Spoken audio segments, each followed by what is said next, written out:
Welcome back to Education Now. I'm your host Jim and I am a CTE student.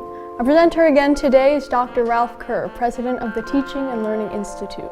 This is session 2 of an opportunity to serve for your local public school district. In this session, Dr. Kerr will be responding to these important questions. Who is our school board? The top 10 reasons not to run for the school board. The top 10 reasons to become a school board member. And finally, what are the qualities of a good school board member? So, Dr. Kerr, let's begin with the question, who is our school board? Well, Jim, I appreciate that question. Usually when we do a workshop or something like that, one of the questions that I ask people that are in the audience, the question is, who is on your school board in your district? And it's really interesting that most times people don't even know. So here they are thinking about possibly running for the school board, but they're not even aware of who's on the school board. You might say, well, why is that really important? Well, there are several reasons. First of all, a question might be, as we mentioned in session 1, that there are either 5, 7, or 9 people on the school board. And one of the questions might be, how many people are on your school board in your district? Then the second question might be, just so that you know a little bit more about those people on the board, what do the various members of the board do? In other words, where do they work? Do they work outside the home? Are they professional people? Are they tradespeople? Just what do they really do? And then another important, really important question is, do the people that are on the school board actually have children in the school district? That can make a difference because obviously people generally are really concerned about what's going on in the district when they have children in the district. On the other hand, people who don't have children in the district, but maybe a business person, may be concerned about the finances of the district as well. Then another question would be, how long have they actually been on the board? Again, I mentioned that generally boards have either 3 or 5-year terms. And in some districts, people have been on the board for 20 years or 25 years. Others have only served 1 term, but it's important to know how long they've been on the board because, again, you get a kind of a sense of where they are on things. And then another question might be, what experience or expertise do the individuals on the board bring to the district? For instance, as I mentioned, if a person is a business person, they might have some financial expertise that they could bring. And then finally, it would be interesting to know, do the members that are on the board actually have interest in certain programs? If you talk to some board members, they'll say, I'm really interested in the academics, for instance. Others might say, I'm really interested in athletics. And obviously there's nothing wrong with being interested in either one of those items. But other people might be interested in the finances or other aspects of the district. So if you end up knowing a little bit about who's on your board and what they do and what their interests are, that may also be some indication to you as you're considering whether to be a candidate for school boards or not, whether you could relate to those people that are currently on the board. So I'm sure there are plenty of reasons to run for the school board, but let's take a look at what you call the top 10 reasons not to run. Yeah, well, there are plenty of reasons, as you said, but I've highlighted kind of the 10 that I think are maybe most important. One is some people, unfortunately, decide that they're going to run for school board because they have a single issue that they are really concerned about.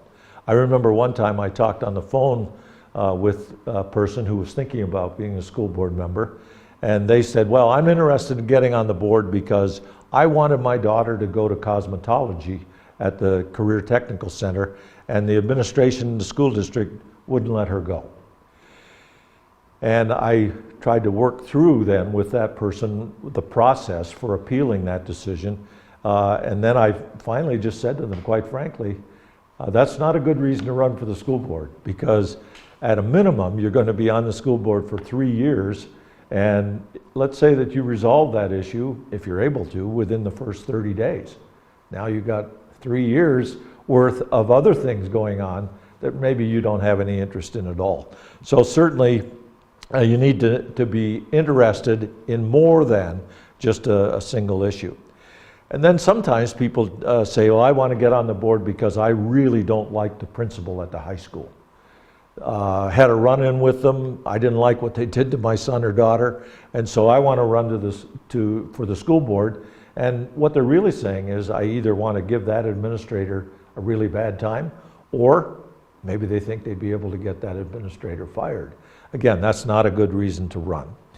And then sometimes people use the school board as a stepping stone to a political career. They think, you know, if I go to the school board, then maybe I can become a county legislator, maybe I become a US congressperson. And so it's not really good to be thinking about the school board as the first step in your political career. The other thing is, and we're going to talk about this in another session, that there is a significant time commitment involved in being a school board member. And unless you're able to devote that kind of time, not only in attending the meetings, but actually in preparation for the meetings as well, it's not a good idea to run for the board. And then there's a requirement in our state that board members initially take a fairly major amount of training to become a good school board member. And if, for instance, you think you know it all and you don't need to be trained, then that wouldn't be a good reason to run. And then ongoing, there are opportunities for board development, and a person needs to be willing to take part in that as well. Then that's number 5, by the way. And then headed for number 6, as I mentioned, there are many issues that come up at a school board that need to be resolved. And if you come into the job with a preset of ideas about all the issues, that means then that you're probably not open-minded on a variety of issues. And the board really needs to have a conversation amongst the board members and the administration about what's going on in the district, what our policies might be, and you need to really have an open mind as you begin to think about those things. Another one would be that it's important to recognize that as a board member, you really are a team member. You're not an island unto yourself. It happens that the only action that a board can take is when the board takes it in an entirety. In other words, one board member may disagree with a decision that's been made, but one board member doesn't carry or decide what's going to happen. So you have to be willing to be a team member, and for some people that's not easy to do because they prefer to kind of be on their own. Another reason not to run is that you're unwilling or unable to accept and support decisions that are made by a majority. In other words, as I said, you can have very strong personal opinions about things, and certainly at a board meeting, they would want you to offer those opinions. But once the board makes a decision, then the expectation is that even though you may disagree with the decision, you will support that decision. And then school districts today have tremendous challenges. This past year, we were through the pandemic and all that's involved in that. But even in not that kind of a year, but in a usual year, there are opportunities to really think outside the box and not just continue to do what we've done for the last 50 years in education. So a person needs to be what I call a progressive thinker. And if you're unwilling to think outside the box and be a progressive thinker, then it's not a good idea to run for your school board.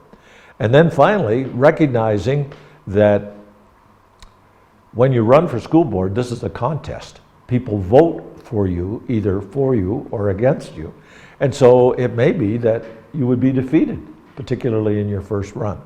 So the final thing is that if you have difficulty accepting defeat, then you wouldn't want to be a candidate for school board. So those are my top 10 reasons for not running for your school board. So those are some reasons not to run. Why don't you give us some reasons to consider becoming a member of the school board? Well, I purposely gave all the reasons not to first because we want to be positive about this. And certainly the 10 reasons to become a school board member revolve around the fact that you really want to have a desire to continue to provide quality education for all the children. And I say all again, thinking that there are, in any school district, there are students that have all kinds of individual interests and needs, And a school board member really needs to be willing to have a desire to provide a quality education for all the children. And then secondly, you need to become part of the educational decision making within the community, a desire to do that. Because it's a community effort to provide education in schools. And then the Teaching and Learning Institute, as we said in our mission, is that we're really looking for people that have a Judeo-Christian morals and ethics, and we believe that it's important that they foster that kind of those kinds of morals and ethics within the environment of the public school system. There's also a need to have a desire to work with others to increase academic standards. Now, I mentioned before that some people have interest in athletics. I do myself. I like to participate when I was younger. I like to participate now by watching. But we need to remember that the primary purpose of public education is to provide children and students with an academic education. So there has to be a desire to work with others to increase those academic standards within the district. And related to that, there also needs to be a desire to see student test scores improved. Now, some students might say, well, why is that important? Well, when you're a student, sometimes maybe you don't think about that, but certainly a community has a responsibility to see that the students are challenged academically in the classroom, and ultimately that the test scores for the students increase as time goes by. One of the other really important aspects of running for the school board is to be accountable for the finances that are involved in the district. If you've been around at all, I'm sure you've heard people say, boy, it costs a lot of money. My taxes are really high. And that's true, they are. So there's a balance that needs to be maintained by school district members, board members, about what is it that we want to do for our students, and what is it that the taxpayers can afford us to do. So it's really a desire to balance the taxpayer affordability with the financial needs of the school. And then, as I mentioned, school districts have a lot of different issues that they are forced to deal with, some of them very complex.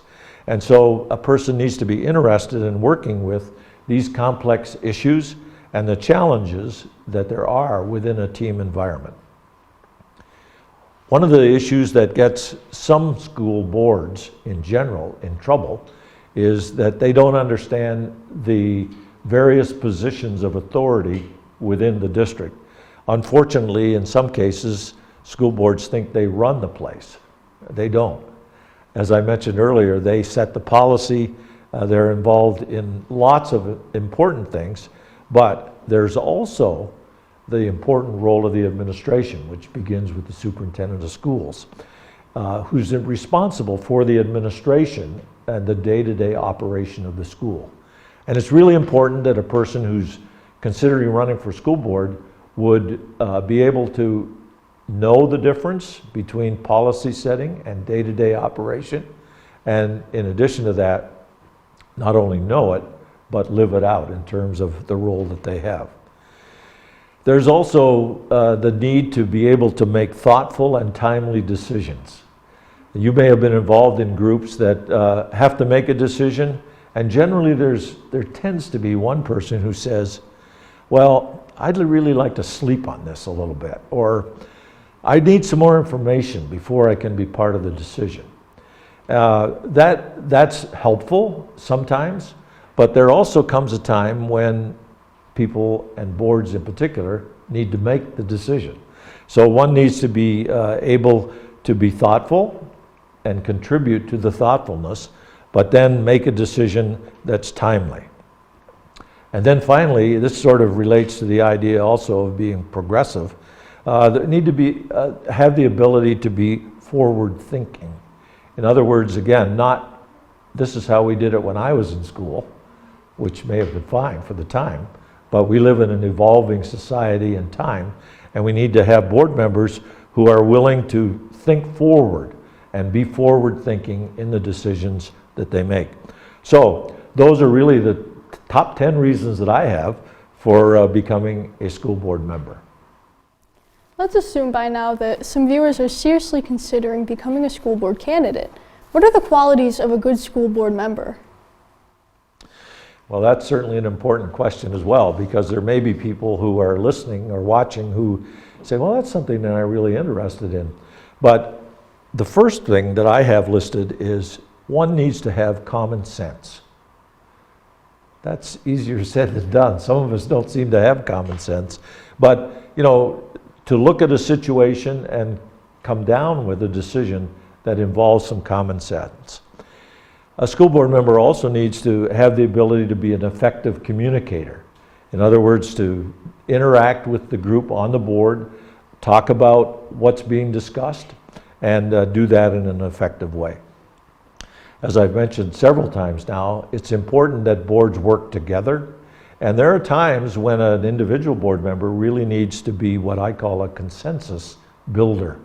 In other words, there may be desperate views being expressed by the board, but it's helpful if someone can come along and say, okay, I've heard Sally say this, and I heard John say that. I'm wondering if we could maybe agree on this move forward. That would be consensus building. And then basically, in order to get even elected to the board, you have to have previously been active in the community. So, because otherwise people don't know who you are. And they'd wonder, who is this person that's running for school board? I mentioned before one that recognizes the difference between governance and management. That's an important factor. And then another one is to seek to balance the educational needs of the children with the ability of the local taxpayers to pay the bill. The next of these qualities of a school board member would be someone that's able to take information and process that information, and again, come back to being a decision maker once they've processed it. At various times, board members need to take leadership roles. Ultimately, somebody is the president of the board and a vice president of the board, and it's important that potential board members have leadership abilities so that they can provide that leadership. As I've mentioned before also, it's really important to be a team player, one that can get along with people. The next two, I think, are, in my mind, these are really important to me personally, and I think are just critical to being a good school board member in terms of equality, and that is that you are a trusting person. One that exhibits trust with other people rather than maybe be suspect of what they say and what they do, but rather to be trusting of them. And then finally, the reciprocal part of that is that you would be trustworthy yourself. In other words, when you say something, that's what you mean, and that's what you life out. Not that you say one thing and mean another, or that you say one thing and somewhere along the line people realize that's not really what you meant at all.